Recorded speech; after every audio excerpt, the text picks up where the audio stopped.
മനുഷ്യന്റെ ഓർമ്മശക്തി അവർ ഡിജിറ്റൽ ഡാറ്റയിൽ അവർ പറയുന്നത് 2.5 മില്യൺ GB ആണ്. അതായത് 25 ലക്ഷം GB ആണ് മനുഷ്യന്റെ മെമ്മറി കപ്പാസിറ്റി.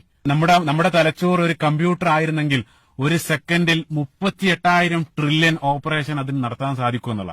38,000 ട്രില്യൺ, 1 ട്രില്യൺ എന്ന് വെച്ചാൽ 1 ലക്ഷം കോടിയാണ്. അത്തരത്തിൽ 38,000 ട്രില്യൺ ഓപ്പറേഷൻ ആ കമ്പ്യൂട്ടറിന് നടത്താൻ സാധിക്കും. ഇപ്പൊ ഇന്ന് മനുഷ്യനുണ്ടാക്കിയ ഏറ്റവും അഡ്വാൻസ്ഡ് ആയിട്ടുള്ള കമ്പ്യൂട്ടറിന് പോലും അതിന്റെ 0.02% മാത്രമേ നിർവഹിക്കാൻ സാധിക്കുന്നു എന്നുള്ളത്. സുബ്ഹാനല്ലാഹ്, അത്രയും സങ്കീർണമായിട്ടുള്ള തലച്ചോറ് അല്ലാഹു സുബ്ഹാനഹു വ തആല മനുഷ്യന് നൽകുകയാണ്.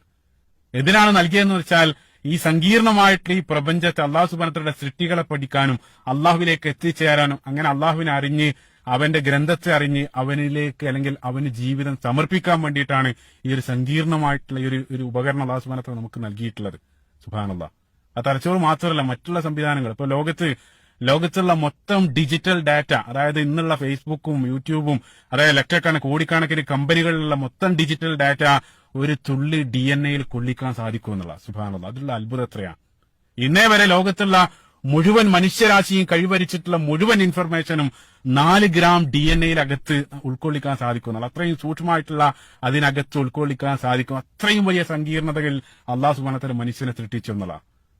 നമ്മുടെ വിരൽത്തുമ്പിൽ ഏകദേശം 2000 മുതൽ 3000 വരെ ടച്ച് റിസപ്റ്റേഴ്സ് നമ്മുടെ വിരൽത്തുമ്പിൽ മാത്രമുണ്ട് എന്നുള്ളതാണ്. സുബ്ഹാനല്ലാഹ്. മാത്രമല്ല, നമ്മൾ കൈ ജസ്റ്റ് ഒന്ന് ചലിപ്പിക്കുന്ന സമയത്ത് ആ കൈ ചലിക്കാൻ വേണ്ടി പ്രവർത്തിക്കുന്നത് ബാക്ക്ഗ്രൗണ്ടിൽ 1,00,000 ഞരമ്പുകൾ, 29 മസിലുകളും 27 എല്ലുകളും ഒരേ സമയത്ത് പ്രവർത്തിക്കേണ്ടതുണ്ടെങ്കിൽ മാത്രമേ ആ കൈ നമുക്ക് ചലിപ്പിക്കാൻ സാധിക്കൂ എന്നുള്ളതാണ്. സുബ്ഹാനല്ലാഹ്. ഇതൊക്കെ ചിന്തിക്കുന്ന സമയത്ത് ആ കൈ വെച്ച് പിന്നീട് എങ്ങനെയാണ് ഹറാമായിട്ടുള്ള ഒരു പ്രവർത്തനം ഒരാൾ ചെയ്യാൻ.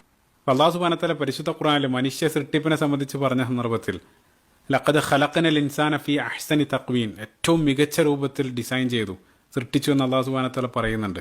അതേപോലെ തന്നെ സൂറത്തുൽ ഗാഫിറിലും മനുഷ്യ സൃഷ്ടിപ്പുമായിട്ട് ബന്ധപ്പെട്ട് തന്നെ വസവ്വറക്കും ഫഅഹ്സന സുവറക്കും, ഏറ്റവും നല്ല രൂപത്തിൽ മികച്ചതാക്കി അല്ലെങ്കിൽ ആ രൂപപ്പെടുത്തി എന്നുള്ളതാണ്.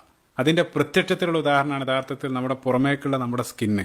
അപ്പോൾ ആ ഒരു സ്കിന്ന് വഴിയാണ് നമ്മൾ ആ സ്പർശനം അനുഭവിക്കുന്നത്. നമ്മൾ ഒരാളെ തൊടുന്ന ഉടനെ തന്നെ അയാൾ അറിയുന്നുണ്ട്, ഉടനെ തന്നെ അത് പ്രതികരിക്കുന്നുണ്ട്. പക്ഷേ അതിന്റെ പിന്നിൽ നടക്കുന്ന വലിയൊരു ഒരു പ്രവർത്തനത്തെ സംബന്ധിച്ച് നമ്മളാരും ചിന്തിക്കാൻ പോകാറില്ല.